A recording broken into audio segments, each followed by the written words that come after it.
Pelo amor, está indo. Não abre não. O programa a seguir aborda violência e crimes perversos e não é recomendado para menores de idade ou pessoas sensíveis.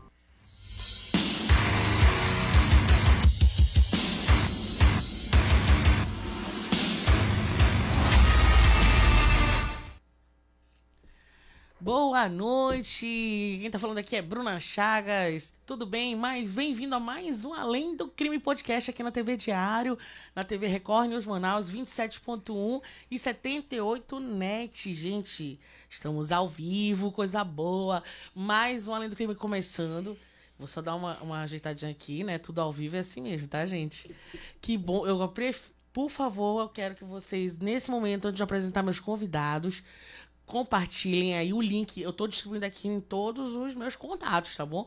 Mas eu aguardo vocês entrarem na nossa live no D24 AM aí, no YouTube do D24. Eu preciso que vocês compartilhem, comentem bastante pra gente dar engajamento, porque o papo de hoje é mais sério do que nunca, tá? É um caso nacional que repercutiu muito nos anos 90, que hoje tá voltando à tona de novo, por conta de seriado, por conta de documentário. Mas, outra coisa também, antes de a gente falar do nosso caso do dia, eu quero pedir também para vocês compartilharem e seguirem a gente, o Além do Crime Podcast, no nosso Spotify e também no nosso YouTube, né? Por favor. E além disso, no Instagram. Além do Crime Podcast no Instagram. Tá bom? Sigam a gente também, continuam seguindo a gente. Pra quem ainda não segue, por favor, não é possível, hein? @D24 também no Instagram. Também o 10 Minutos, que agora também tá compartilhando nossos cortes, tá bom? Pessoal do 10 Minutos aqui do jornal, sempre acompanhando a gente. Agora, oficialmente, a gente também faz parte dessa família. Então, é 10 Minutos, D24 e TV Diário, tá bom? Além disso, sigam Além do Crime no Spotify e também no Instagram. Mais um pouquinho de papo antes de começar. Lembrando, tem meu WhatsApp também. Mandem mensagem, Bruna. Eu tô falando aqui da Betânia, da Compensa. Eu tô assistindo vocês aqui de tal lugar, de Boa Vista do Ramos, que sempre tá com a gente. Pessoal de Rorainópolis, que tá com a gente também. Manda pro 991335241. 991335241. Então chega de papo, porque eu sei que vocês estão doidos pra saber quem eu trouxe dessa vez pra bater um papo com a gente. O primeiro que eu vou apresentar é a minha querida psicóloga. Eu vou abrir aqui, tá? Que hoje eu tô com o meu... Tá ouvindo aí, né, meu diretor? Tá tranquilo, né? Mari Reis é pós-graduada em terapia cognitiva comportamental, psicóloga clínica e organizacional, psicoterapia de adulto, adolescente, casal e idoso, psicóloga especializada em violência, abuso sexual, relacionamento abusivo, depressão, ansiedade e palestrante. E, acima de tudo, é minha amiga, né? Bem-vinda, Mari. Obrigada por ter aceito mais uma vez o nosso convite. Obrigada, Bruna. É um prazer sempre estar aqui, fechando essa temporada com chave de ouro, né? Sim. Que nós possamos levar bastante informações essa noite. Obrigada pelo convite. Eu que agradeço, né? A Mari, para quem já acompanha o Além do Crime desde a internet, né? Tá com a gente desde a primeira temporada. A gente tá encerrando praticamente a terceira esse ano, né? Semana que vem vai ser o nosso último episódio do ano, mas calma, depois a gente conversa mais sobre isso, né? Mas a última participação da Mari neste ano com a gente aqui hoje, né, Mari? Sim. E também quero aproveitar e apresentar também o outro maravilhoso, que agora também já vai bater carteirinha aqui com a gente. É o doutor... Cadê? Gilvan Dácio. Deixa eu só puxar aqui a minha colinha. Tá aqui. O Gilvan Dácio é advogado criminalista, pós-graduado em Direito Penal e Processo Penal, mestrando em Ciência do Direito, membro do Tribunal de Ética da OAB Amazonas, membro da Comissão de Prerrogativa da OAB Amazonas, membro e palestrante do projeto Reeducado TJM e palestrante motivacional. Bem-vindo, doutor, mais uma vez. Obrigado por ter aceito o convite. Muito obrigado, Bruna. Boa noite a todos vocês que estão nos assistindo. É sempre uma honra estar aqui. E mais do que isso, é sempre uma honra poder compartilhar informações e conhecimentos que não adianta você saber só para você tem que compartilhar. Né? Verdade, né? É isso que a gente faz aqui, a gente compartilha com o público que tá ouvindo a gente, tá assistindo, tá ouvindo, tá acompanhando de alguma maneira, né? Seja ao vivo ou seja depois ouvindo no Spotify, ouvindo aí nas nossas plataformas, né? Eu tenho mais um convidado, tá, gente? Mas ele tá chegando, o trânsito em Manaus tá pesado, né, gente? Mas ele tá chegando, que é o Danilo Areosa, vocês já conhecem ele também, é crítico de cinema. Mas quando ele chegar eu apresento direitinho pra vocês. Mas enquanto isso, eu vou pedir o caso do dia do meu diretor, enquanto vocês também estão entrando aí no Instagram, no Facebook e também, principalmente no @D24.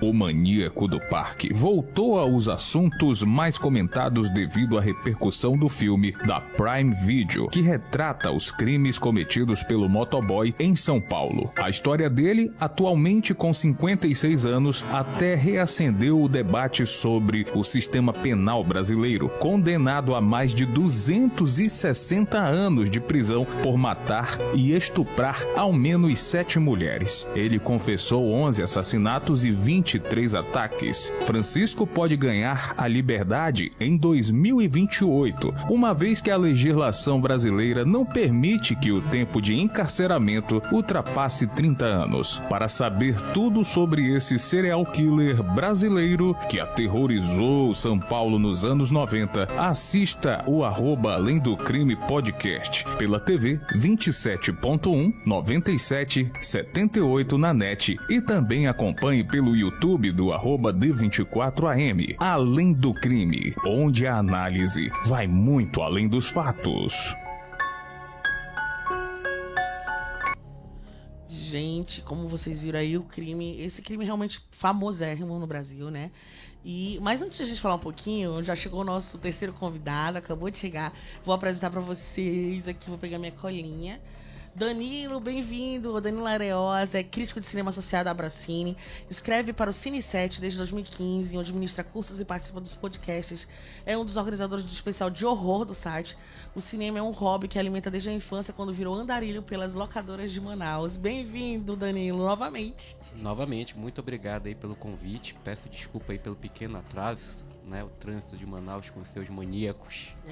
Também, né? É isso. Então me atrasou um pouco, mas agradeço aí participar aqui mais uma vez do programa Além do Crime para falar um pouco sobre cinema, Maníaco do Parque, entre outras coisas. É isso mesmo, obrigada, Danilo, viu? Gente, então a gente acabou de ouvir o caso do dia, né? Vocês já estão sabendo aqui, é o Maníaco do Parque. É um caso que voltou à tona recentemente por conta de filme, de documentário. Então, claro, eu já tinha conversado isso nos bastidores com o Dr. Gilvan. Eu quero que ele fale um pouquinho do início, dos crimes, né? O Dr. Gilvan tá aí, assistiu tudo, né? Sobre o Maníaco, também tá por dentro, assim como todo mundo que curte um pouco de true crime, né? Como a gente tá por dentro dessas coisas. Mas, Dr. Gilvan, eu quero que o senhor fale um pouquinho dos crimes que ele cometeu, resumidamente desde o início. Vamos lá, pode falar? Vamos tentar, né? Porque é muita coisa. Não precisa ser todos, né? A gente sabe que foram 13, não lembro agora direito de cabeça, daqui a pouco eu vou lembrar. Mas eu quero que o senhor desse um resumão aí, fora do que a gente já falou no resumo do dia, mas eu puxei mais pra cá pra trazer, né? Mas o que o senhor lembra, que o senhor pode falar de importante desse início nos anos 90 do Maníaco do Parque? Vamos lá, bom, primeiramente registrado, né, o ano de 1998, 24 anos atrás, né? Na verdade 26, né? 26 anos atrás. E assim, os crimes registrados dele tecnicamente foram 11 confessados por ele, outros que ele não lembrava, e outros crimes de vítimas que não tiveram coragem de ir à delegacia denunciar pelo constrangimento e o contexto histórico da época, né? Então assim, ele agia se passando por agenciador, né, de modelos, era um caçador de talentos que conseguia convencer jovens, né, em busca de sonhos. Vale destacar que nessa época os talentos eram procurados na rua. Gisele Bündchen foi uma foi dessas, um exemplo, né? Descobrida na rua e tal. Então ele usava dessa artimanha. Ele estudava as vítimas, né, observava se ela estava atrás de emprego, atrás de alguma coisa, e dentro daquele estudo que ele fazia muito rápido, um cara muito inteligente, ele fazia ali um estudo rápido e já se direcionava às vítimas. Ele conseguia constar, ele tinha uma lábia, como ele mesmo falava, quem que é um homem que não tem lábia no Brasil, né? Ele tem. Então ele sabia convencer aquelas jovens dentro do que ela desejava, e ele conseguia levar ela, induzindo que elas iriam ser modelos e que ele iria tirar foto, que estava com uma equipe ali era o Parque Estadual de São Paulo, né? Era um matagal, tinha uma equipe ali dentro fazendo ensaios fotográficos e tal. Então ele conseguia convencer aquelas jovens a ir até aquele local, e ali ele fazia, né, os crimes nos quais depois foram descobertos, né? Esses registrados, porque há registros também de que ele cometeu crimes antes de 1998. Eu lembrando agora também que não só o lance de ser modelo, mas também elas estavam precisando de dinheiro, né? A maioria das vítimas, ele sabia de uma maneira ali. Todo mundo precisa de né? dinheiro. É um E ponto toda hora fraco. ele dizia também, eu vi as meninas de cabeça baixa, tristes, aí chegava lá. Isso aí depois a Mari vai comentar mais, porque essa parte de psicopata mesmo, né, Mari? Sim. Mas assim, propriamente dito, né? Ele demorou quanto tempo, mais ou menos, se eu puder resumir aí o tempo que ele foi pego, capturado? Porque depois virou toda uma notícia, né? Ficou quase uma novela, né? No Brasil todo. Para o pessoal da geração Z que não acompanhou, eu acompanhei, né? O crime em si, ele foi um crime de repercussão internacional. E um crime que chocou o Brasil na época. Eu lembro que eu acompanhei esses fatos noticiários, porque... Vamos recapitular. 1998 existia a internet, mas não era como hoje, né? A Windows e a Microsoft ainda estavam instalando ali os seus programas. Tanto é que em 1998 foi lançado ainda o primeiro programa e foi contratado o primeiro funcionário, né, na Microsoft. Então, Sim. a gente não tinha essa rede de informações que nós temos hoje. Hoje a informação é tempo real. E nós vivemos na era da informação, mas naquela época não. As informações que a gente tinha era pelo meio de rádio, Jornal. televisão e jornal impresso. Então, assim, a gente ia na banca para comprar, para acompanhar o noticiário. Então, a gente sabia o que era passado dessa forma. E televisionados, né, nas emissoras abertas. Então, assim, eu lembro que nessa época eu acompanhei muito esse caso.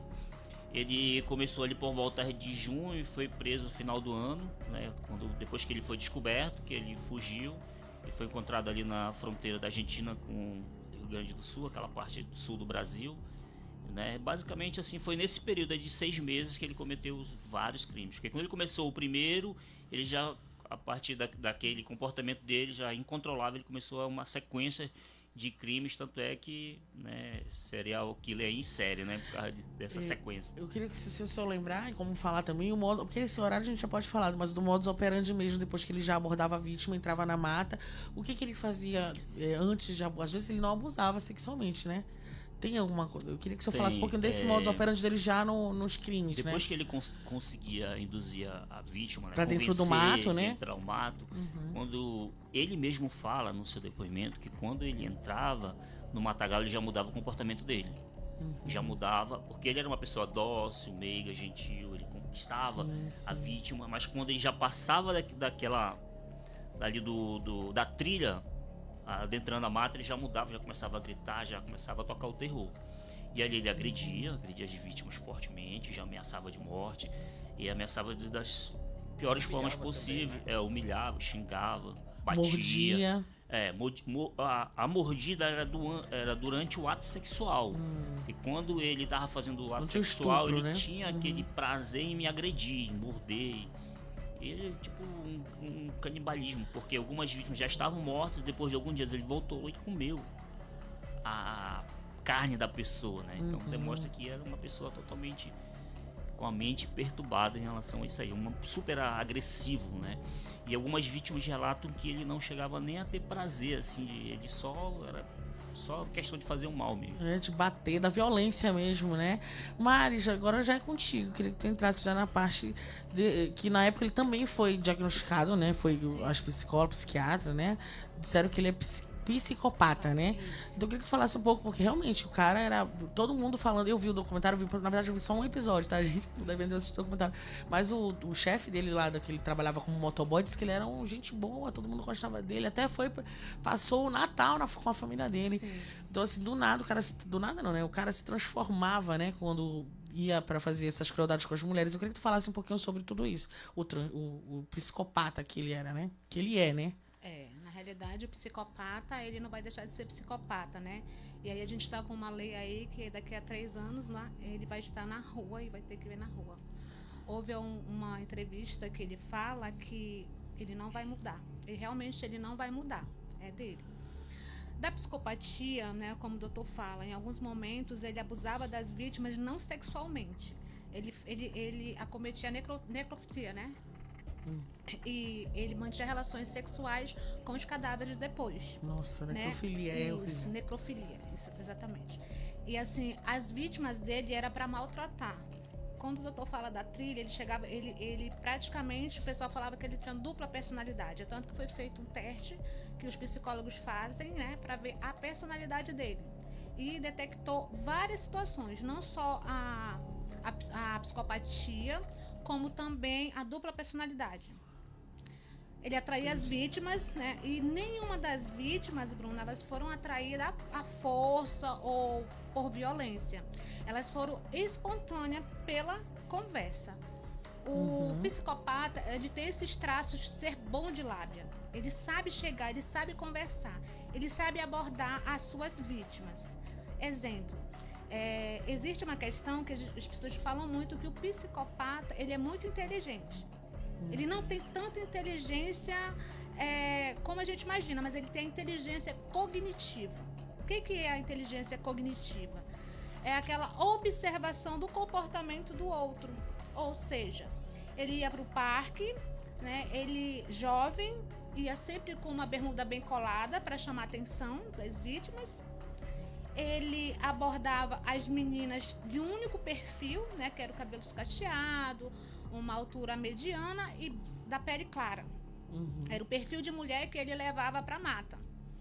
Em alguns momentos, esse psicopata, ele fica observando o comportamento. É tanto que em alguns estudos da psicologia dá para perceber as mulheres que ele acertava, que eram aquelas de cabisbaixa, ombro jogado. Eles começam a estudar essa parte do comportamento, que é o cognitivo comportamental. E o psicopata, ele vai além disso daí. Falar de psicopatia é algo muito, muito longo. Por quê? Ele está no meio da gente. Ele é diferente de alguns outros transtornos, porque ele não tem ali o semblante de si. Ele é uma pessoa entre a gente. É tanto que em alguns momentos ele era o melhor funcionário, ele era uma pessoa do bem, ele se relacionava muito bem, mas ele é bom de conversa, né? O que atraía ele levar as meninas para o mato? A boa conversa. E escutar meninas ali deprimidas, né? E em um estágio de desemprego, situações difíceis na família, problemas familiares, e elas escutavam o que ele queria. Né? É verdade, ele falava o que elas queriam escutar, que era a proposta de emprego, beleza. Sim. Você vê que em alguns momentos teve uma das vítimas que ela dizia assim, que ela nem sorria, que ela achava o sorriso feio, mas ele chegou falando para ela que o sorriso dela era lindo, tinha encantado ele, que ela fazia parte do projeto, que era levar elas para essa parte de modelo. Nossa, então realmente ele tinha essa capacidade, né, Mari, como você falou, de observar, né? Isso. No filme, eu vi o filme da Prime, né? E ele fala justamente isso, né? Ele até conversa com uma da prima da vítima pra pedir, que antigamente não tinha celular, né? Era orelhão. Era orelhão. Então, isso aqui eu achei muito assim, ele falava na cara de pau, mas não, mas se a senhora não quiser, tudo bem. Mas sempre tentando deixar a pessoa calma. Ele nunca dava pistas, mas eu acho que a maioria dos serial killers, dos psicopatas, são assim, né? Sim. E deixa eu ver o que mais a gente pode falar sobre esse caso da psicopatia, mas agora eu quero falar com o Danilo, na verdade. A gente já entrou aqui também no filme, né? Danilo tá aqui crítico de cinema, mas também é psicólogo. Então, né? Faço dois papéis. Muito bem. Dupla personalidade. Tá vendo? No bom sentido, no bom né? sentido, lógico, né? Vamos ressaltar isso. Danilo, me conta, assim, tu assistiu o filme, chegou a ver um pedaço do documentário, que nem assisti eu, aos poucos. Né? O que a gente pode falar? A gente observa muito no filme, né, esse lado aí que tanto o doutor quanto a doutora falaram, né? Sim. Desse processo da sedução, né? O filme, ele tem aquela coisa que é bem americana, né? Ele cria um personagem que não existe, né? Que é a jornalista, né? Sim, bem lembrado. E utiliza ela como ponto de ligação ali com o público, né? E aí a ideia do filme é discutir muito essa questão feminina ali presente, né? Eu acho que tanto o documentário como o filme, eles trabalham com muito esse olhar que na época, né, algumas das vítimas que elas iam na delegacia, elas sentiam que elas não estavam sendo reconhecidas pelo crime que ela passou, né? Então tem uma delas que ela até fala assim, que ela chega na delegacia, o delegado virou pra ela e falou: mas você também com esse tipo de roupa, né? Tinha isso, né? E ainda tem, né? Ainda tem até hoje. E se a gente... Se realmente ele disse, ainda fala assim. Pois é, e não é só um caso de uma das vítimas, outras também falam que tinham essa dificuldade. A própria família de uma das vítimas, quando chegam lá, a pessoa que está na policial fala para ela, não, ela deve ter fugido com o namorado. foi para assistir a Copa, né? Então é o jogo da Copa, então depois ela volta. Então tem muito dessas coisas que o filme ele tenta trabalhar também essa ótica, né? De como era o papel feminino, e que é uma coisa assim, muito frequente, se a gente for até observar um pouco no cinema americano. O caso do Estrangulador de Boston também tem essa situação dos crimes contra as mulheres, né? Então o filme ele trabalha muito com essa ótica, né, de trazer um pouco esse discurso feminino, ainda que eu acho ele extremamente problemático, né, nessa questão, né? Eu acho interessante quando você assiste o filme e você vai ver a série documental. São duas coisas assim bem diferentes, né? Uma pegada muito diferente, mais focada naquilo que é da realidade, trabalhar os personagens, enquanto o filme eu acho que ele fica muito perdido entre o jornalismo investigativo, né, que eles tentam criar, e fazer o estudo de personagens, que também eu acho que ficou muito aquém do que a gente esperava ali do Maníaco do Parque, né? Então assim, eu gosto muito mais do documentário, explorar esses aspectos, e o filme ele tem muitas falhas, né? Ele quer tentar acertar tanta coisa e ele acaba mirando em coisas erradas, entendeu? Esse é um dos grandes problemas.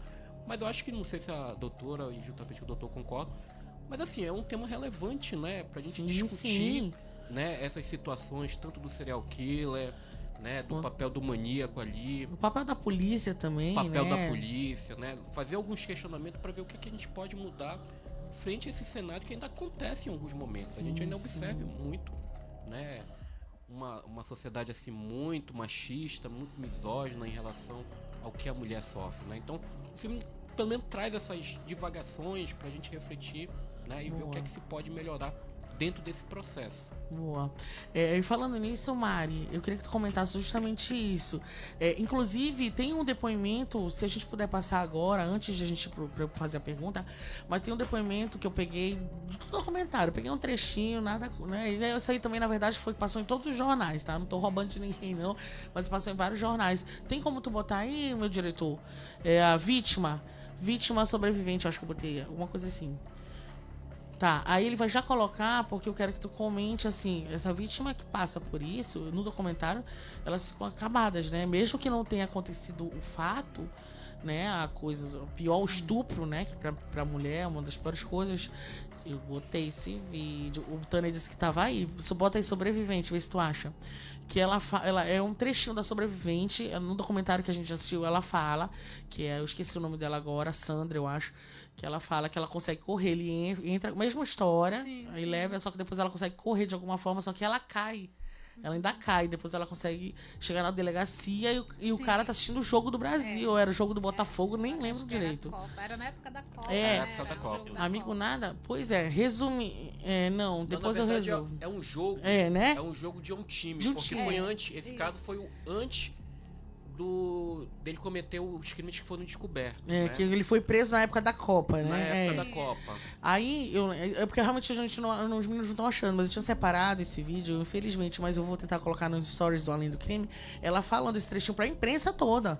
Que ela disse que depois ela conta, ela já agora nessa, né, já 2024, ela fala, não, eu fui muito maltratada na delegacia. Sim, lembra disso? Eu queria que tu comentasse um pouco do que fica pra vítima, né, da sobrevivente, né, como é que a vida delas não foi fácil, com certeza, né? Eu queria que tu comentasse um pouquinho dessa parte da vítima.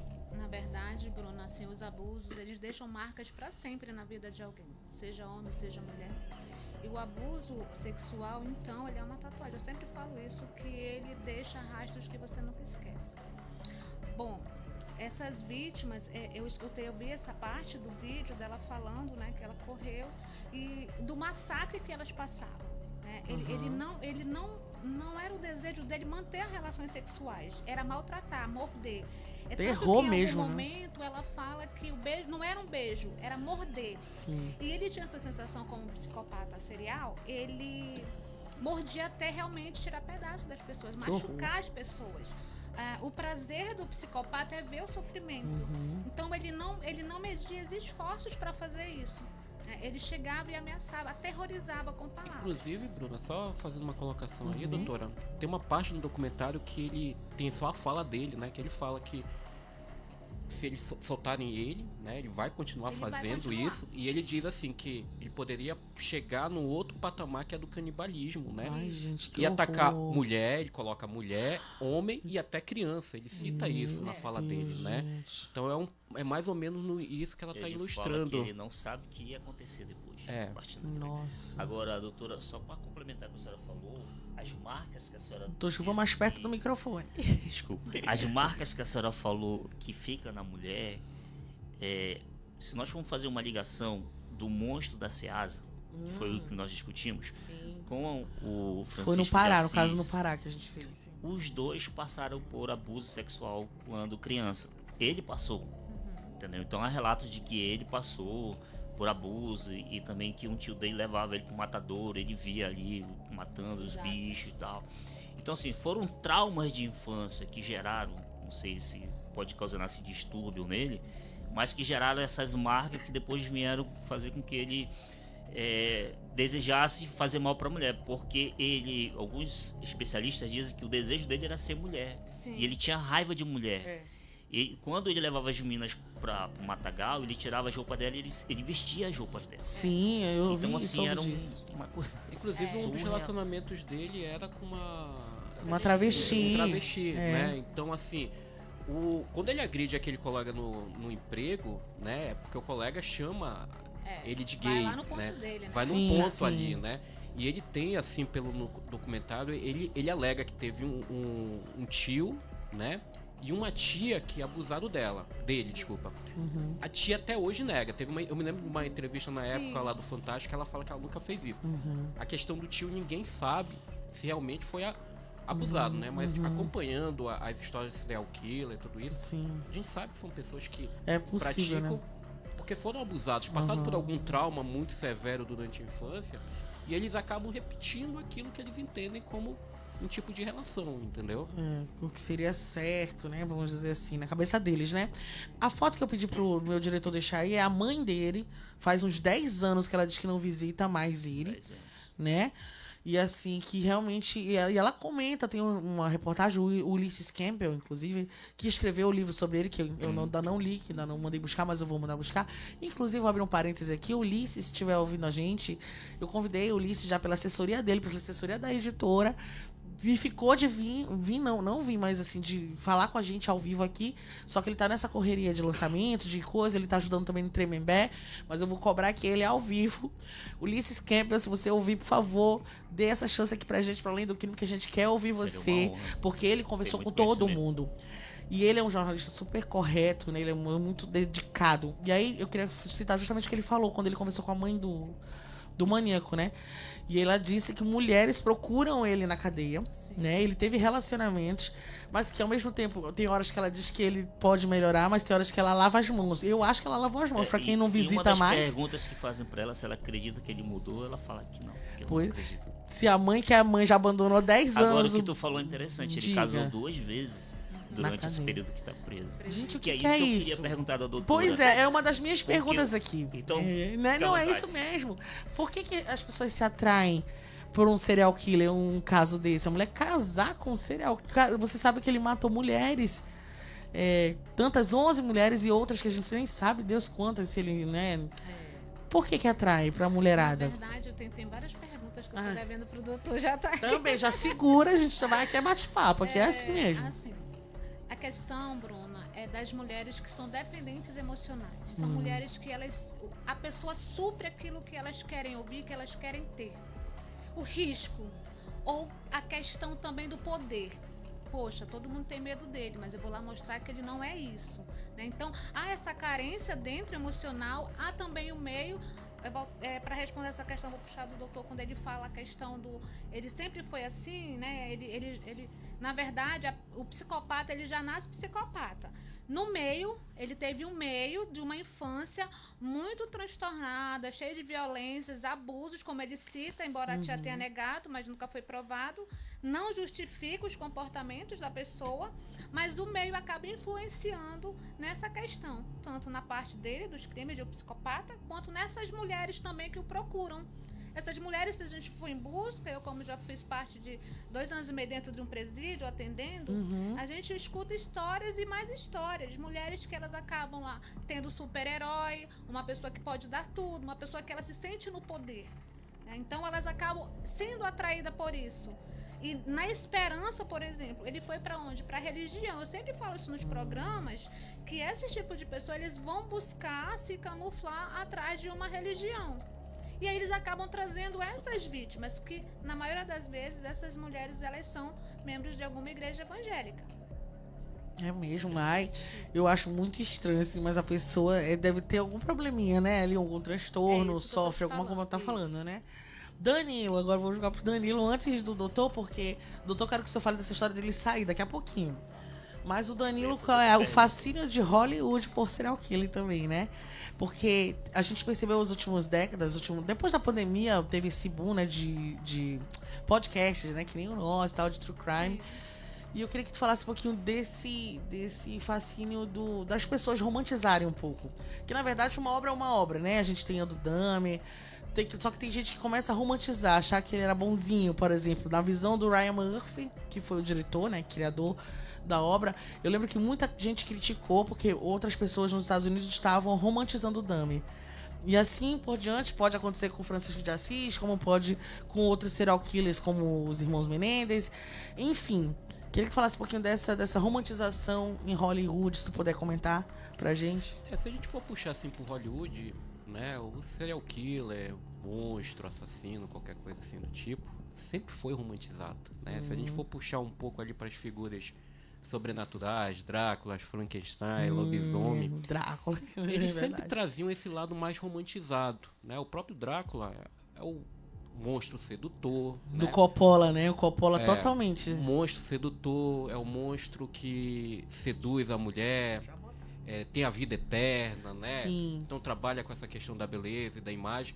E aí a gente vai puxando pra história, tem o caso do Jack Estripador, que é já vai lá pra trás ali, né? Já puxou bem pra trás. Mas ali. já mostra ali também um fascínio em relação aos crimes que ele cometia, né? O método que ele tinha. Então, Hollywood sempre foi explorando isso. O melhor exemplo que eu tenho da minha geração é o Hannibal Lecter, né? Sim, verdade. Que é um psicopata inteligente, né? Culto, né? Mas ao mesmo tempo que é canibal, né? Então ele traz ali o lado sedutor, mas ele traz também esse lado, vamos dizer assim, muito misterioso, né? Que é o desconhecido. E eu tenho visto que esse serial killer, juntamente com os podcasts True Crime, tem crescido. Por quê? Hollywood abraçou a cultura pop, né? Hollywood adora a cultura pop. E a gente não pode esquecer que antigamente a gente, para acessar essas figuras reais, a gente tinha que ir pro cinema, ler um jornal, pegar uma revista. Hoje a gente não precisa nem sair de casa, a gente tá deitado lá na nossa cama, a gente liga lá a televisão, tem uns streams, total, né? Netflix, Prime Video, e eles começaram a observar que isso exerce um fascínio, né? A doutora falou aí um pouco, o serial killer ele tem esse lado enigmático, né? A gente tem curiosidade. Eu acho que o ser humano ele carrega esse lado da agressividade. Todos nós temos uma natureza primitiva, né? Só que alguns seguem as normas, né?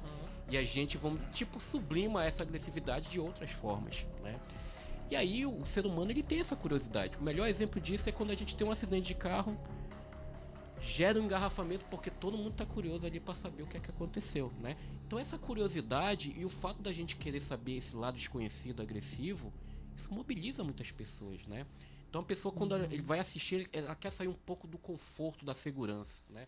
Eu sempre digo que os filmes de terror, eles tiram a gente de um pouco da segurança porque eles nos colocam numa situação de medo do desconhecido, né? Então, os casos reais, assassinos e séries, tudo isso, eles trazem essa lâmpada. Por que o cara faz isso? Por que ele tem esse rompante, né? Sempre fica as famosas interrogações, né? E as séries estão explorando isso muito bem, né? Trazendo um pouco essa realidade. Eu, por exemplo, assisti tempos atrás o Pacto Brutal. Eu acompanhei o caso da Daniela. Sim. Né, da Daniela Pérez com o Guilherme de Pádua, mas na época, assim, você não tinha informações como tem. A série traz algumas informações que eu consigo, eu falei, eu não me lembro disso naquela época, né? Isso aconteceu mesmo, né? Então as séries têm trazido um pouco essa natureza. E ao mesmo tempo que traz essa natureza, elas gostam de colocar o quê? Um pouco do romantismo, mostrar o lado mais humano, né? Sim. Tem esse lado humano que eu acho que também é muito interessante em alguns momentos. A gente sabe que o serial killer não é 100% serial killer, né? É um Melhor- amigo de alguém, né? Um colega, melhor- parceiro de O alguém. melhor exemplo é o Maníaco do Parque, como a gente tá falando. Ele tinha amigos, ele foi pra casa do Natal do chefe, né? Já pensou? Ele tinha amigos lá, o pessoal que tá no documentário fala que gostava Os dele. patins, né? Que ele Era campeão de Campeão patins. de- E nessa época o patins estava no auge. Tava Tinha no na auge. Vila Olímpica, a galera do E o Tava pessoal Nova. que patinava com ele falava bem dele, falava que ele é uma Sim. pessoa legal, gente boa. Então, assim, Talento. também trazer esse lado humano que existe no serial killer, né? A grande problema é quando você romantiza demais, né? Mostra que aquele comportamento fosse algo muito forte. Acho que o melhor exemplo disso, não sei se vocês já assistiram, é aquela série da Netflix, E o Você. Sim, né? essa série que o serial killer... ele- Que é mais sedutor, né? Parece que às vezes a gente tá do lado dele porque Você fica do to- lado dele, é porque horrível, todos os gente. personagens em volta dele são piores do que ele na É, tem no os tipo seres de humanos também que são ruins, né? ruins, né? Então, Hollywood tem observado isso e tá vindo isso como um filão. E o pessoal tem se interessado, né? Porque você tá entrando ali em fatores desconhecidos, crimes violentos, né? Uhum. Sangue. Então isso tem gerado muito uma repercussão. Eu entendo que Hollywood abraçou a cultura pop, né? E essas De séries- vez, né? Não- de vez. Não vai sair tão cedo. Ela sempre abraçou, mas assim, ela vai vendo alguns filões aqui, olha, aqui tá dando uma audiência aqui, né? Eu até acho que em breve a gente também vai ter vários filmes, né, voltado para essas questões além dos streamings, né? Então acho que uma hora o cinema ainda é um pouco mais conservador, né? É porque Hollywood- tem o lance da idade também, né? Pra assistir, eles têm medo, né? De sair. Hollywood é. jogar no cinema ainda tem um pouco do conservadorismo, mas eu acho que aos poucos isso vai ser cedido, porque os streams estão mostrando esse caminho, Essa né? força, né? Também. Essa força, né? E juntamente com o streaming vai aparecendo essas séries, né? Geralmente são séries de assassinato, mistério, Crimes que crime. chocaram o mundo, né? Às vezes não precisa nem ser real, você cria uma ficção ali em volta, né, com alguns elementos. Então, é um papel que o Hollywood está fazendo porque está vendo um público que está querendo saber mais sobre esse desconhecido, Tá. sobre essa violência. A violência isso que cerca a gente sempre, né? Sim. Aí, É a realidade, né? A gente só tá levando pro stream pro cara ficar em casa e não precisa mais sair pra vivenciar isso, ele assiste no conforto da casa dele, fatos reais. e não né? precisa pagar uma pipoca cara, aquela fazendo Claro. bem a crítica, É. caríssima, Pode pedir o iFood, né? Mais barato. ou faz a pipoca dele em casa, pronto, tá deitado na cama, né? Não precisa nem se Não locomover. precisa. Sabe o que é interessante? Desculpa Pode falar, me doutor. intrometer, doutor. Nessa época eu trabalhava em locadora de vídeo. Eu trabalhei, eu acho que em 4, 5 Olha, anos. doutor Gil, eu não em locadoras. sabia desse seu Olha, hobby Trabalhei. foi locadora lado. que talvez eu Yuri frequentava. Vídeo no Dom Pedro. O Já Dom frequentei Pedro, lá. Era olha. o meu primo, o Yuri da festa, né? Aí, doutor. O Yuri Paiva, né? O Yuri Paiva. Olha. É meu primo, eu trabalhei com ele ali muitos anos naquela locadora. E interessante o que o senhor falou, porque depois da pornografia, o terror era os filmes que mais alugavam. Olha. Os que mais alugava, a galera se ficava esperando ali. Esses filmes aqui, ó, Sexta-feira 13. A gente vai já Fred falar. Krueger, Fazer meu It, merchan, que ela... Chuck. Esses filmes eram disputadíssimos pra galera. E era VHS que a galera alugava. E é basicamente o serial killer que a gente tem, né? É. Só Era eram um monstros filme. sobrenaturais, mas que eles tinham padrões, né? De serial killer, né? De serial killer. Exatamente. Psicopatas. Então, assim, o Maníaco do Parque, na época, olha só que interessante. Diga. Ele parou todo o sistema de telecomunicações do Brasil. Parou tudo. Porque só falava isso na televisão. Todos os canais, eu lembro. Vendia jornal, vendia revista.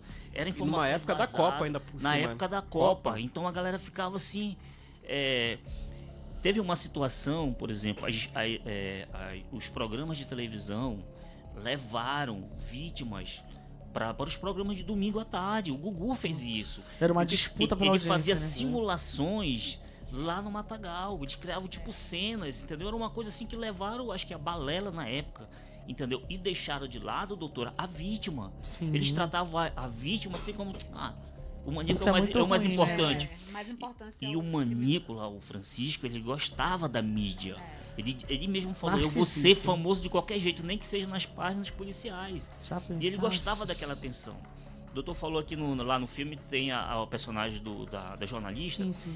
Só que ali eles menosprezam a polícia. Eles colocam a polícia ali como se tivesse desinteressada no caso. Mas a polícia trabalhou muito nesse caso. No documentário isso é corrigido. Exatamente. É No documentário isso é verdade. corrigido. Mas lá Sim. seria como se a repórter tivesse investigado o caso, como se ela tivesse descobrido quem era, ali pesquisando Uma coisa os bem batidos. Hollywood, entendeu?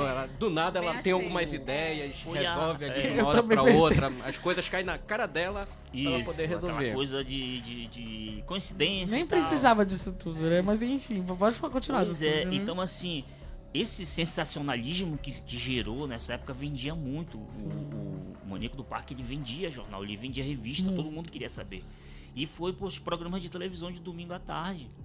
Ele dava mais audiência que a banheira do Gugu, que era Era o auge, né? Gente, era o que a gente tinha na época. A gente só tinha Pegar o televisão. sabonete, ai, gente, vergonha alheia. E aí fizeram ali aquela situação das simulações e não respeitaram as vítimas, Sim. né, os sentimentos, as emoções, o sofrimento que ela passou, que elas passaram, eram várias, né?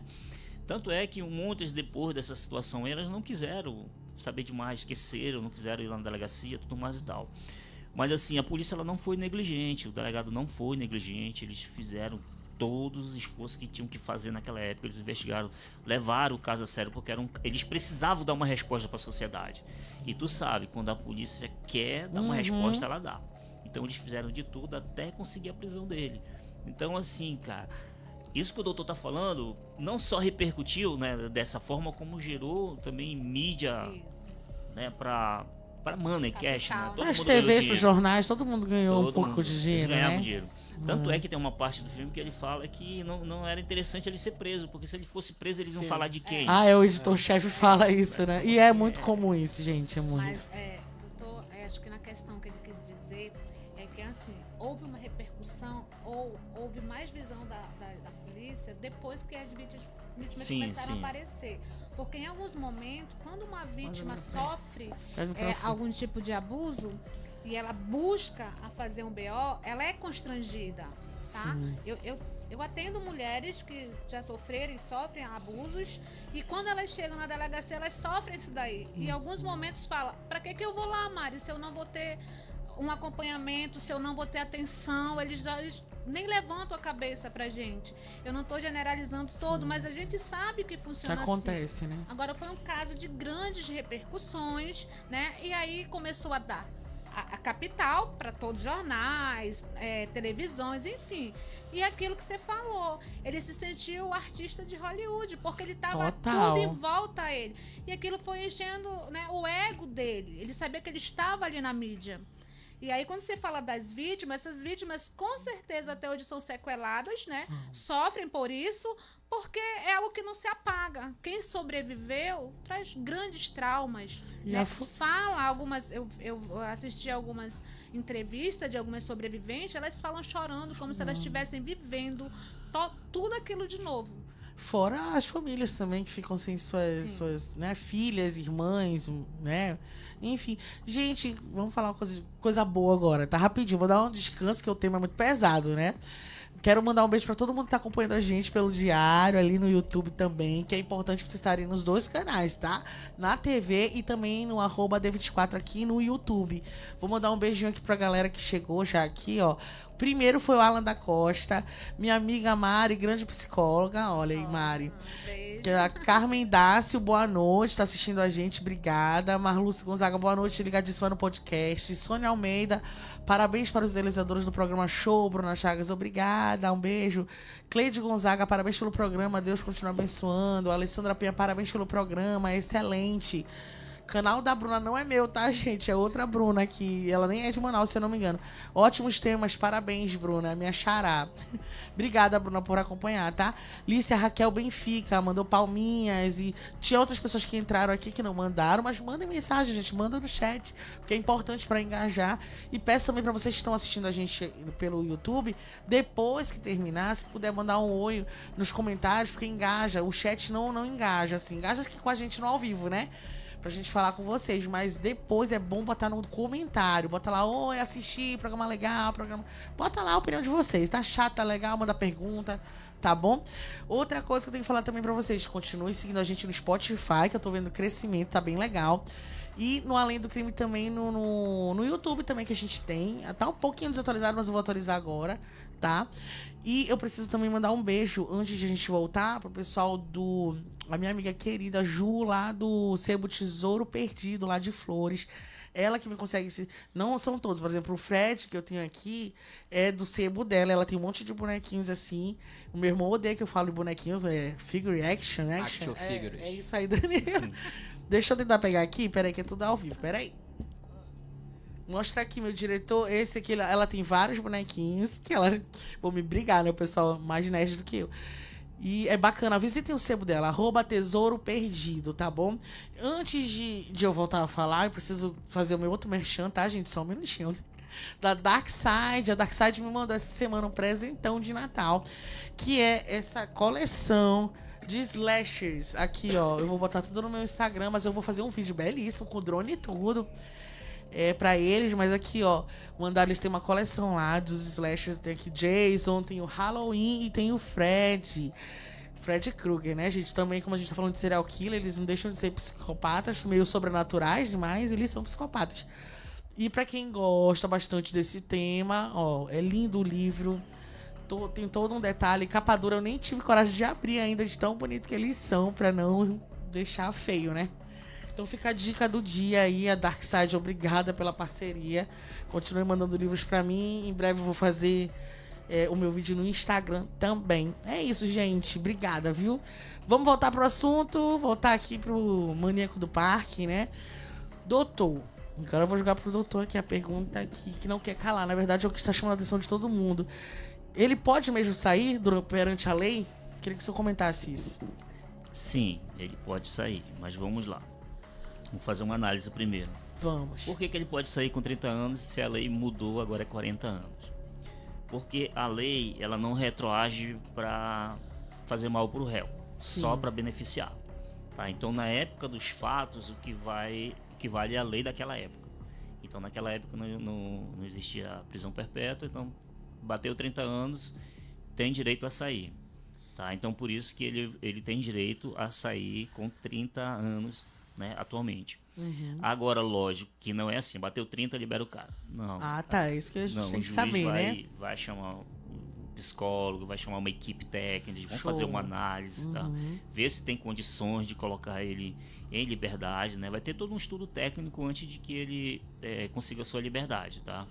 Não é assim bagunçado, não. Ah, tá. Os juízes não vão jamais colocar um cara desse porque ele repercutiu, que eu falei, nível internacional, né? Sim, é um elemento totalmente perigoso, com uma mente que a gente... que ele falou, nem ele mesmo sabe o que poderia acontecer se ele não tivesse sido preso, né? Então, assim, direito tem, a lei, infelizmente, vai dar esse direito a ele, né? Mas, assim, eu acredito que antes de ele ser posto em liberdade... a justiça em si, né, ela vai divulgar, a polícia, o sistema de segurança ali de São Paulo vai fazer todo aquele estudo, né, para ficar acompanhando ele. Eu acredito nisso. Porque não pode, né? Tem como tu dizer mais ou menos como é que funcionaria, por exemplo, se fosse da tua equipe, como é que funcionaria isso, Mari, essa entrevista com ele, né? Na verdade, Bruna, é como o doutor falou, é uma equipe, selecionada, com psiquiatras, psicólogos, né, jurídico todo acompanhando, tem testes, né, mas com todas as repercussões do que aconteceu, do que ele falou nas entrevistas, há sempre esse pezinho atrás, né? O psicopata volta a falar, ele não vai mudar, ele não tem cura, ele vai continuar fazendo porque é dele, aquilo é dele, é o instinto dele. Então, assim, é um perigo porque ele é uma pessoa de alta periculosidade para a sociedade. E eu acredito, doutor, pela minha experiência de presídio, que se ele sair, eu acho que ele vai logo, né, vamos dar logo fim nele. Eu acho que ele não fica tanto tempo. Geralmente os que saem com 30 anos, eles morrem depois. Exatamente. E ele já foi muito jurado. Na verdade, o Pedrinho, o matador, lá matar dentro ele, mesmo ele teve, né, atentado. Então, e o Pedrinho morreu logo em seguida também, né? Ficou porque, solto, na verdade, a situação funciona assim dentro do presídio. Esses caras que são presos por esse artigo, são os estupradores, eles pagam a pena dele em um sistema que chama de segurança. Então eles ficam numa ala separado dos demais presos. Eles não descem para a ala lá de baixo. Eles ficam aqui em cima no seguro, que a gente chama de seguro. Então, assim, Por que ele vai sair também pelo bom comportamento? Porque ele não tá com a galera geral lá, então ele não tem possibilidade de se envolver em nenhuma situação, fuga, briga, ou qualquer outro tipo de situação que pode ocasionar indisciplina, né? Que a gente chama lá de comportamento disciplinar. Então ele fica no seguro, ali é todo mundo da mesma situação. Artigo, né? Então eles não cometem crime ou falta grave nenhum, porque se ele cometesse um crime, aí esse crime que ele seria somado, então ele poderia sim passar dos 30 anos. Cometeu um crime lá, foi condenado a 10 anos, soma-se com a que ele já tem, e aí teria que pagar os 40 anos, entendeu? Mas como ele está no seguro, aí é muito fácil para a galera que está no seguro cumprir a pena e sair por bom comportamento. Mas, lógico, doutor, uma coisa interessante, vamos lá, fofoca, vamos fofocar em relação a isso. Vamos, eu gosto, tô esperando. Ele casou 2 vezes no presídio. Sim. A mãe dele parou de visitar porque parece, tecnicamente falando, que pagaram para as mulheres ficarem visitando ele e não a mãe. Por isso que ela ficou esses 10 anos. O que acontece? Uma das esposas fez questão de fazer visita íntima, ter relações com ele, que ela queria, ela tinha desejo de ter relações com esse tipo de pessoas. Cadê a família dessa mulher pra desinternar? E era mulher rica, ela alugou uma casa próxima ao presídio, bancou tudo e pagou os advogados para ela, entrou com pedido solicitando a visita íntima. Nossa, gente. Quando o juiz recebeu o pedido, recebeu a petição, o que ele fez? Ele chamou a equipe técnica, chamou os psicólogos, né, e disse, olha, como é que a gente vai fazer em relação a isso aqui? Ele tem direito, mas a gente vai ceder? Vão lá, façam um estudo e ver se a possibilidade de ter essa visita íntima. E aí fizeram todo o estudo com ele, e tal. Moral da história. A equipe falou que ele não tinha condições, que se ele tivesse relações com uma mulher, ele iria agredi-la. Então, o juiz pegou e indeferiu. Como o juiz indeferiu, doutor, sabe o que ela fez? Ela foi lá e pediu o divórcio. Porque sem relações sexuais não servia pra ela. Porque o que ela queria era relação. Já pensou, gente? Aí você já vê, né? pensou? A mente Uma foi mulher fetiche, rica. né? É um fetiche. A Uma questão mulher sexual, rica, ela vai... A Ela gente- rompe barreiras, né? E a gente imagina que a pessoa rica tenha mais conhecimento, um pouco, né? Nem sempre, Daria né? pra fazer Não, uma ela série, tem- um estudo de caso com essa moça. Não aí. dá. Verdade. Vamos buscar essa moça. Essa pra gente moça fazer já um Fazer um morreu. estudo de caso, pô. Já? morreu. Olha aí, a doutor trouxe Ai, vários doutor. bafos aqui E a do outra- serial killer. E a vai. outra que aceitou só fazer o parlatório, sem a visita íntima, né? Que casou com ele, ela também morreu. Então as duas esposas dele... Quando o pedido dele foi indeferido pelo juiz, ele ficou louco no presídio. Ficou louco, quebrou tudo e pirou o cabeção, ficou revoltado. Porque ele queria ter essa mulher lá com ele, porque pra ele, na cabeça dele, eu vou casar com ela, vou ter filho, ele queria ter uma filha, né? Nossa, já pensou? E aí uma ele vez? viu os sonhos dele sendo jogados por água abaixo. Mas, doutor, aí também surge uma questão de que, como ela estava tentando entrar para que eles tivessem essa relação mais íntima, ele poderia também já estar aguçando e cometer o crime ali. Então, quando Exatamente. ele se viu sem, aí ele surtou dentro da cadeia. Ele há relatos isso que ele agrediu mesmo. 2 mulheres dentro do sistema, né? Então é um comportamento que... Bruno, em algumas das reportagens, ele fala que ele sempre teve alguns traços quando criança. Ele se masturbava muito quando criança. Ele já tinha esses traços. Uma das outras questões, quando eu falo que o meio influencia, no matadouro, ele deixava as mulheres na mesma posição que ele via os bois morrerem, né? Assim, com a Cabeça pra no chão, baixo. né? Posição Assim, de 4 com a cabeça isso. pra baixo. Que é a posição Sempre que ele ele matava deixava. elas. E quando eu digo que eles, os psicopatas, tá, gente? Olha, fica alerta aí. O olfato deles tipo, não é como o da gente. Ele manteve relações sexual com um cadáver que estava 12 dias em estado de putrefação. Ele Pensou, voltava 12 lá pra dias. E ter eles relações. não sentem esse odor que a gente sente. Ah, também falaste nos bastidores, isso é verdade. Tá? Então, eles é muito diferente. Dá pra gente detectar. Essa questão do olfato, o psicopata, ele é uma pessoa muito mentiroso. Ele mente assim, que ele faz com que você acredite nas histórias dele. É assim que eles conseguem atrair suas vítimas. No caso dele, que era um serial killer, né? Ele conseguia trazer pra ele com a lábia, como ele fala, e ele se sente orgulhoso em falar: nunca maltratei, nunca puxei, nunca machuquei. Elas vinham porque elas queriam. Quer dizer, ele usava a lábia de uma forma que ele atraía, mas ele colocava sempre a culpa nelas. Elas que vinham, né? E você vê em algumas questões que elas mudavam o roteiro delas, estava passando por ali. E volta a falar também numa outra questão, da questão de que ele observa o comportamento cognitivo das pessoas. Triste, cabisbaixa, ombro para frente. Ele atraía essas pessoas. E por mais que elas quisessem falar não, elas acabavam cedendo. Nossa. Agora eu vou uma polêmica não, mas assim, eu vou jogar aqui pra vocês. Hoje, por exemplo, vamos fingir, supor no multiverso aí que a gente não tenha tido um Maníaco do Parque. Hoje, se ele tivesse solto, por exemplo, será que as mulheres iriam cair, ou homens, não sei se ele tinha, né, se tivesse assumido também, homens ou mulheres cairiam na lábia dele? Sim. Com certeza. Sem nem dúvida. Mudou nada, dos anos Nada. 90 pra Olha, cá, não. 20 anos, 30 olha anos. só, nos programas do Gugu, quando fazia entrevista com as vítimas, alguns jovens da época falavam: essas meninas são muito burras, como é que elas vão cair na lábia de um cara desse? Pô, tá levando pro matagal, tu não percebeu que vai ser estuprada e tal. Então havia muito esse tipo de acusações em relação à são as vítima. vítimas. Uhum. Só que, como a doutora falou, ele era um cara inteligente, ele estudava, ele sabia o que ele ia falar. Entendeu? É aquele cara que consegue comer a tua mente entrando nela. O que você tá precisando? O que você precisa ouvir? Né? As meninas estavam atrás de emprego, as meninas da época tinham um sonho, e ele chegava se apresentando lá como um agente de modelo que ia realizar o teu sonho. Quem é que não quer ter o seu sonho realizado? Ele falava muito bem, se apresentava muito bem. Dizem que elas eram Olha, bonitas, nós estamos com uma né? equipe ali, você vai lá, você vai ver a galera e tal, tem uma equipe assim, vamos lá e tal. E a pessoa acreditava. Mesmo que ela não acreditasse, lá no seu subconsciente tinha um desejo de acreditar que aquilo fosse verdade, porque é a vida dela, era o sonho dela. E elas acabaram sendo induzidas por isso. E por esse desejo, né, de realizar o seu sonho, que levaram elas à morte. E sabe o que eu lembrei agora também? Fazer um paralelo, eu acho que o Danilo talvez concorde com vocês, o Ted Bundy, né? Também. Eu ia falar, o né? Ted Bundy é talvez um dos seriais. Ele era bonito. Resume né? aí, resume pra quem não sabe, Danilo, por favor. Foi talvez um dos grandes seriais, né? Pelo menos que é estudado americano, Sim, né? sim.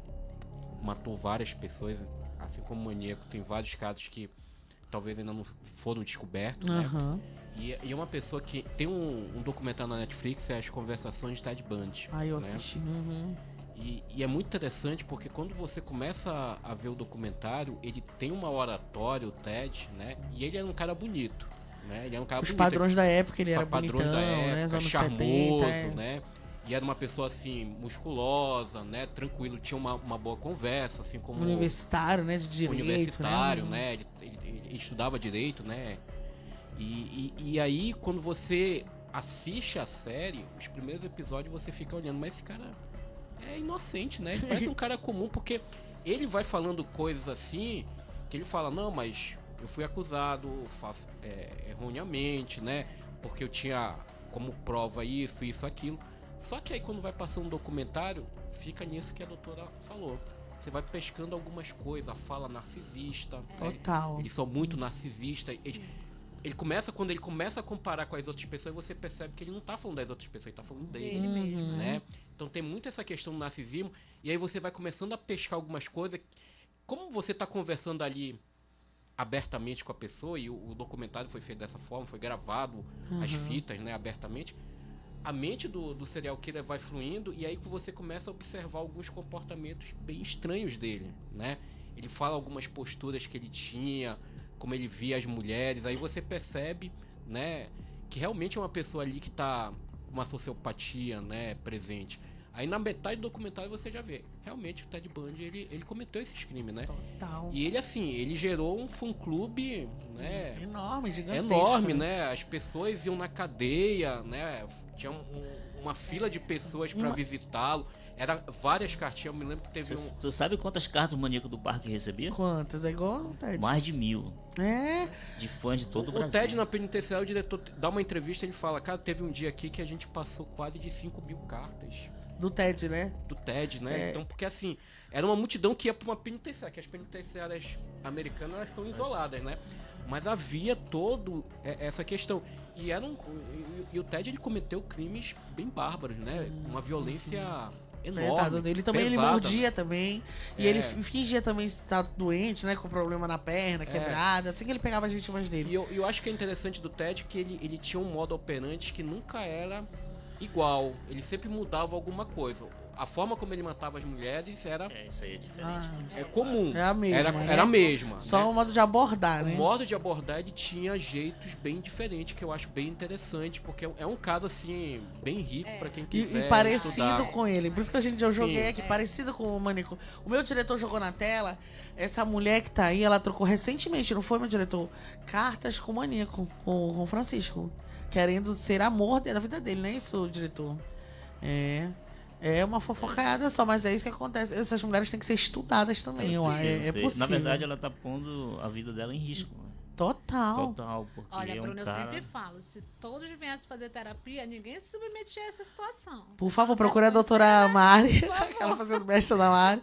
Não, mas é complicado, gente. Por favor, mulheres, procurem uma psicóloga, um psicólogo, porque não vá procurar um serial killer, não, né? Porque não tem futuro. A gente observa que muito esse tipo, tanto mulheres como homens também, a gente observa muito essa carência, essa dependência emocional, né? São pessoas muito carentes, né? E que acabam buscando essas pessoas que são pessoas desconhecidas que elas acham que vão encontrar ali o preenchimento do a vazio. felicidade, né? a felicidade. Algumas entendeu? mulheres, elas gostam de um relacionamento perigoso. Ela gosta de viver com um criminoso, ela gosta de viver com um cara que tá preso. Então elas têm, assim, vamos dizer, tipo um fetiche. Ela tem desejo por homens perigosos. Eu vou lhe falar, doutor, que eu acho que isso é da natureza humana. A gente tem... Também pode ser isso mesmo. Por exemplo, quando criança, Vê a aquela nossa música que o mãe cara falava disse? assim, não faz isso que isso é proibido. Aí que quer a ir gente lá vai fazer. Na É verdade, da é da natureza. natureza humana. É da natureza humana esse você fascínio pelo proíbe- proibido, tudo isso, né? É lógico que tem algumas pessoas que já é o nível da Ultrapassa, patologia, né? já passa, Ultrapassa. entendeu? Aí essas pessoas têm que ser trabalhadas, mas todas as pessoas têm esse fetiche, esse lado essa natureza do desconhecido, Eu vou lembrar do que proibido. só antes a gente... eu tô indo quase pro final, mas assim, eu tenho uma curiosidade do Ted, acho que vocês devem lembrar, que ele, gente, é um absurdo, ele não se defendeu sozinho como advogado? Sim, Na- entendeu? Procura essa história que é Nos interessante. Estados Ele Unidos, se acha alguns estados tanto... podem. O nível do narcisismo dele é tanto que ele mesmo demitiu o advogado e ele mesmo se defendeu, né? E outra coisa interessante no caso dele que ele tinha também uma família, ele namorava Tinha uma esposa, ele tinha como- uma esposa. isso, né? Se eu não me engano, ele foi casado. e ela a tinha uma esposa- filha. Tinha uma filha e assim, a esposa não desconfiava dos De jeito comportamentos nenhum, dele. mas ela ajudou, não foi a prendê-lo, não foi ela que ajudou, porque deu dicas, né? No filme tem assim como ela deu muita dica, mas na hora quando a polícia chegou às provas realmente concretas, ela chegou lá e ela confessou que ela já tinha observado algumas coisas Esses estranhas. Eu detalhes. vou revelar algo importante aqui pra você. Ai, revele que a gente ainda Na tem verdade, tempo pra revelar. Todo ser humano, no fundo, ele tem uma dupla personalidade. Né? Vou perguntar Existe agora um da estudo, doutora já existe um já. livro, eu não lembro o Da nome. infância, me lembra, que Eu só vou fui esquecer. taxista por mais de 20 anos, né? Então eu trabalhava à noite. E as pessoas durante o dia é uma pessoa e à noite ela é outra. Doutor totalmente Gilvan, diferente. eu sou trabalho de várias coisas, doutor Gilvan. Agora eu tô Tudo conhecendo o nessa doutor Gilvan. Então eu observei muito esse comportamento das pessoas. À noite elas são Uhum. totalmente diferentes, né? Aquela música, de dia é Maria, de noite é João, né? É porque é uma questão que a gente chama da máscara, né? A pessoa às vezes ela tem alguns comportamentos que ela quer esconder, mas em momentos mais íntimos, onde ela se sente à vontade, Se solta, né? ela se solta e ela Libera. coloca um pouco essas máscaras, esses desejos ali que são inconscientes, né? Então é muito É isso comum mesmo. você encontrar algumas pessoas assim que de dia é uma coisa, de dia é o Bruce Wayne, à noite é o Batman, Batman. entendeu?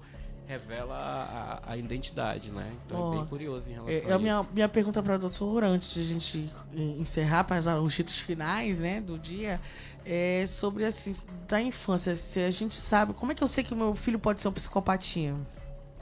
Ai, Bruna, Ah. psicopatia, né? Pesada, Tem alguns né? traços, tá? Hoje a gente fala, tá, gente? Mas não é o caso, assim, 100%. O transtorno de personalidade, por exemplo, TOD. TOD, né? Vocês sabem, né? O transtorno opositor desafiador, ele já pode ser um início, tá? De uma criança sem limites, de uma criança que ela acaba cometendo algo que não é normal para uma criança da idade, por exemplo, de 5 anos. Como o maníaco fala, na adolescência dele, no início da adolescência, ele se masturbava muito. Ele já tinha uma visão e um comportamento de pessoas adultas. Então, uma criança com TOD, ela pode desencadear, se não tiver limites, para um caso de psicopatia. Lembrando que o meio, ele influencia muito nessa questão, tá, gente? Muito na questão. E aí a gente trouxe também os abusos, né? Os abusos, eles também têm esse gatilho neles. Em alguns casos, no caso do maníaco, ele era como se ele estivesse vingando algo que talvez nem tenha acontecido em relação à violência, ao abuso, mas que ele criou, porque eles são muito criativos. Que nunca pegou alguém que muito, muito pequeno mente assim, que é uma mentira que você acaba caindo numa lábia. Eu já encontrei, eu atendo crianças também, e crianças que elas viajam numa história que você... Enfim, essa criança, ela tem essa predisposição se ela não tiver os cuidados necessários. E a gente tem que estar atento. Uma coisa que eu aprendi muito nessa vida jurídica é que criança também mente, tá? Antigamente a criança fala a verdade, não. Criança também mente, cria, inventa. A gente tem que estar atento. E o lance dos animais, né? O diretor tá lembrando aqui também da violência contra os animais. Geralmente, esses psicopatas mirim, que a gente nem pode falar assim, Bruna, porque a gente está no Brasil, mas nos Estados Unidos eles já podem ter o diagnóstico desde criança. Eles são crianças que malinam, ele é narcisista, ele tem TOD, até chegar aos 18 anos para poder chegar num laudo e diagnosticá-los, mas para fora já tem. Então, as crianças que já têm esse comportamento de machucar animais, de machucar irmãos menores, ou de machucar coleguinhas na escola, desafiar as pessoas, eles já têm um perfil que a gente já pede para ter cuidado, tá? É essa a questão. Mas a infância, ela é muito latente. O que acontece é que os pais às vezes não dão essa importância. Eles acham que é uma criança que é normal. É uma criança saudável, é uma faz criança parte da inteligente. Faz parte da infância. Só que não, a gente precisa estar atento, porque os sinais são dados desde muito cedo. Tem pais que acham lindo, aplaude, ri, entendeu? E a criança começa a gostar. Isso é perigosíssimo, muito perigoso. A criança que mente, porque às vezes ela coloca a vida de pessoas em risco. Isso. Como advogado criminalista, eu já participei de várias audiências de estupro em relação a crianças, né? E tem criança que realmente mente. O que é o perigo? É porque a lei, né, alguns entendimentos do STF, é que a palavra da vítima equivale. Então não tem um laudo, o laudo é negativo, que houve conjunção carnal, né? Mas a criança está insistindo dizendo que o padrasto fez. E às vezes a criança ela não gosta do padrasto e ela quer separar a mãe daquele padrasto. Então, às vezes, ela cria histórias. Eu tive um caso de uma que mentiu, dizendo que o padrasto tinha sido abusado, tinha abusado dela, o padrasto foi preso, foi estuprado no presídio, pegou AIDS, e depois, no final, ela confessou que estava mentindo. Então, a vítima, o acusador, passou por todo esse constrangimento, né? Teve que fazer cirurgia, tudo mais e tal. Então, assim, é um perigo. Acaba a vida da pessoa, né? Hoje foi aprovado, né? Passou pela Casa dos Deputados Federais, né? A lei de castração química, né, para esses casos de estupradores em relação à criança, né? Isso é um perigo. Vai agora pro Senado, né, para votação. E aí, como é que essa lei seria aplicada, né? Porque nem todos os casos, os réus são realmente, como é dizer, posso dizer, são os culpados, né? Sim. Em alguns casos tem pessoas inocentes, né? Então, assim, é um perigo. Eu tenho muito medo dessas leis, lei de morte, lei de castração, justamente por causa nem todos os casos, né, as pessoas realmente são culpadas. Isso me preocupa. Como advogado de defesa, eu fico muito assim, apreensivo. Com certeza, né? Porque eu já tive clientes meus inocente, eu não consegui provar a inocência dele e ele ser condenado e chorar desesperadamente ao ponto de desejar a morte. E tu não saber o que fazer, porque o promotor foi muito ali. Os promotores, eles são assim, muito agressivos, muito insistentes. Não, ele fez, principalmente quando é relacionado à criança, né? Não, mas o pior de tudo é não ter provas, entendeu? E ser condenado. Mas essa questão, doutor, que eu tô falando, dos traços que a criança desde muito pequena dá. Sim. É algo muito grave. Olha, você colocar a vida de alguém, destruir a vida de uma pessoa por mentiras. É muito sério. E mentiras que a gente volta a falar que que, ai, criança não mente. Mente muito. E muitas vezes, doutor, essa criança ela é induzida por alguém que não gosta daquela pessoa, né? Então tem muitas situações. O que a gente precisa estar em alerta com os nossos filhos. Sempre, né? Sempre Filhos, sobrinhos, assim, primos, uma professoras com os alunos. Você tem que controlar suas crianças hoje no celular. Toda criança Muito. tem um celular. E às vezes é aberto. A criança vê de tudo no YouTube. De tudo. O que ela colocar, ela vai ver. E desenhos macabros, desenhos violentos, desenhos com sentidos pornográficos, que tem muito criança a ver. E que ensinam a mentir. Então a criança tá vendo, ela tá vendo uma pessoa, um personagem mentir, ela vai mentir. Bruna, não sei se você lembra do caso do garotinho que viajou. Qual? Viajou, foi embora, pegou o avião e foi sozinho aqui de Manaus? Sim, lembro. Então, eu atendi esse garoto. E aí? Pra você ter a noção, não. Que ele fugiu, pegou o avião, voltou, né? Não foi? Viajou. Sozinho. Eu lembro dessa história, babado. Abafa. Ai, não pode. Nos Gente, bastidores eu falo. vou querer saber nos bastidores. Gente, o papo tá muito bom. A gente já tá indo até pra outros assuntos, né? Mas eu vou ter que encerrar. Hoje é o penúltimo Além do Crime do ano. Eu agradeço mais uma vez aos três, meus queridos. Vocês são sempre convidados. Já sabem que eu vou ligar pra vocês desesperada. Ai, pode vir na quinta-feira. Ano que vem tem mais, né? Mas antes eu queria que vocês deixassem um recado pra todo mundo. Aí é bom, né, a gente falar. Deixar um recado aí positivo, orientar. Também quem quiser dar os arrobas, né, das redes sociais pra procurarem vocês também. É isso. Muito obrigada mais uma vez. Em nome do Diário, em nome do Além do Crime. Quem começa, Mari? Bom, quero agradecer, Bruna, pela oportunidade, mais uma vez. Levar essas informações é grandiosa para as pessoas que estão nos assistindo. Eu falo que é uma terapia gratuita, né? Porque é muitas informações, é um advogado gratuito, porque a gente está levando informações, né? Levando aprendizado para as pessoas e ficarem atentas. E mulheres, por favor, né? Vamos nos conhecer para a gente não cair mais nessas lábias. O psicopata, Bruna, é diferente de qualquer um outro transtorno, ele não vai demonstrar nenhuma situação negativa. Então, no meio que a gente trabalha, na família, sempre tem um. Tá? Ele só vai demonstrar o que eles são realmente quando eles caem, quando a mentira deles é descoberta. Mas até quando eles são pegos, eles estão negando. Tá? Aí tem que ter várias provas. Então a gente precisa ter esse cuidado na nossa postura, com o que a gente está falando. Às vezes a mulher tem muita facilidade de abrir a vida dela para qualquer pessoa, na situação de financeira, amorosa. E aí tem esses predadores aí só aguardando. Poxa, tá, fica aí ligadas. Mulheres, por favor, vamos ter mais cuidado, por favor. Mais ainda que a gente já tem, né, coitadas. Procure terapia, Marinês. Não só as mulheres, os homens também procuram terapia, né? Sim, sim. Como é que é aquele meme, doutora? Negue. E se provar, continue negando, né? Ai, Então, que horror. É mais ou menos assim. Psicopata É isso mesmo. Negue. Danilo, vai, vou deixar o Dr. Juvan por último. Agradecer Danilo. mais uma vez a participação aqui no Além do Crime. É sempre bem interessante essa mesa com diferentes pontos de vista, diferente formação, aquela discussão meio transversal que a gente tem, né? Então é muito bacana e tô sempre disposto, né?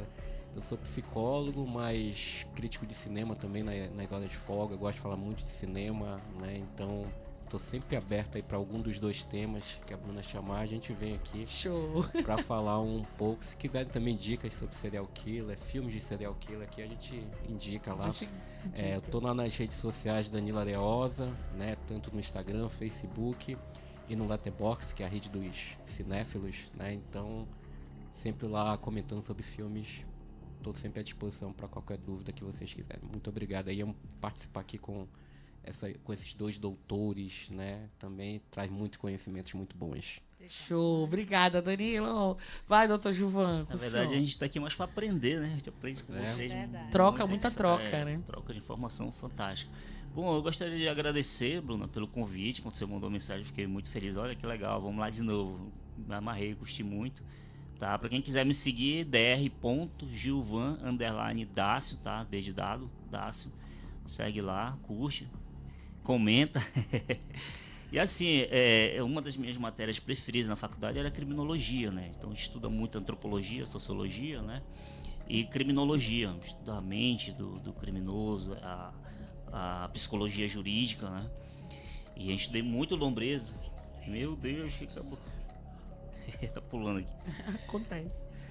Pois é, então assim, muita informação, né? Maníaco do Parque repercutiu, né? Causou aí temor no Brasil inteiro, né?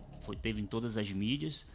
O conselho que eu dou para as mulheres é sempre seguir os canais de noticiário, principalmente a mulher que gosta, utiliza hoje muito o Instagram, né? Sim, sim. Segue todos os canais de notícia possível para você estar por dentro das informações. Informações, ela é valiosa, ela é precisa, a gente tem que estar ligado nas coisas que está acontecendo no nosso dia a dia, tá? Principalmente nos crimes. Então, aqui em Manaus tem muitos crimes que acontecem, que repercutem na mídia, que a gente tem acompanhado aí. Mas a mulherada tem que estar atenta, todo mundo tem que saber. Hoje o Maníaco do Parque está com 56 anos, está gordinho, né? Está obeso, na verdade. Ele não vai ter, eu acho que a mesma capacidade quando ele sair. Eu acredito que ele vai ter muita dificuldade, porque ele já é uma personagem famosa no Brasil inteiro. Então quando ele for posto em liberdade, vai sair em todas as mídias. Se for, né, doutor? Ainda tem esperança aí dessa equipe médica. Eu já te adianto que vai. A menos que aconteça alguma coisa surreal para ele não sair. Mas assim, ele vai ter que sair. É a lei, tá? E só se acontecer alguma coisa dentro do presídio ou alguma outra coisa. Mas ele vai ter todo esse acompanhamento. Também servir de alerta, né? Porque pode ter outros maníacos por aí, né? Exatamente. Isso foi um caso que repercutiu. Olha, foi um do que mais teve vítima, né? Um dos maiores casos. Mas teve outro maior que ele. E vale lembrar que 94 foi o primeiro ato dele. Ele só veio ser descoberto 3 anos. Imagina quantas pessoas também possam estar aí. Tem um relato que ele fez o primeiro estupro com 14 anos. Ainda tem isso. É perigosíssimo, né? Ficar aí todo mundo atento. Depois dele nós tivemos o quê? O João de Deus, né? Com 60 vítimas, né? E fora as que não quiseram denunciar. Eu ainda vou falar sobre isso ano que vem. Em 98 era a média 32 estupros por dia na Grande São Paulo. E quantos casos não acontecem que não saem na mídia, né? Então, assim, as leis, elas, graças a Deus, a lei da época não é mais aquela lei, ela evoluiu, criaram novas leis. Hoje a pena ela é bem maior em relação a isso, tá? Já foi aprovada aí uma lei de castramento, né? Então, acredito, assim, que a gente evoluiu muito. Muito na situação do direito à mulher. A mulher, ela conseguiu muitos direitos nessas 2 décadas, né? Foi século XX, estamos no século XXI, né? Então, assim, tem muita coisa pra falar, mas eu vou finalizar. O senhor vem em outros. Com certeza o senhor vai estar em outros, como o Danilo, como a Mari. Já que ele deu uma dica aí, eu vou dar uma dica. Não assista o filme Maníaco do Parque. Veja o documentário, que é bem melhor, tá? Olha, eu quase que eu não durmo assistindo aquele documentário. É pesado, gente. Mas vamos assistir. Tem que assistir. Acho que tem que assistir todos os tipos de filme, que a gente fica alerta, né? Gente, muito obrigada. Lembrando que domingo tem reprise pra quem não assistiu ao vivo aqui, mas também fica online no D24 aí no YouTube. Reprise no canal 27.1 e 78 net, tá bom? Obrigada a todos, até a próxima quinta, 8 horas, o último Além do Crime do ano. Vai ter uma retrospectiva, vai ser um bate-papo super legal e eu aguardo vocês. E vai ter sorteio. Acessem o Além do Crime Podcast no Instagram, que eu vou botar lá como participar do sorteio que a gente vai fazer semana que vem, tá bom, gente? Um beijo, obrigada a todos e até a próxima. Tchau, tchau. Tchau, boa noite.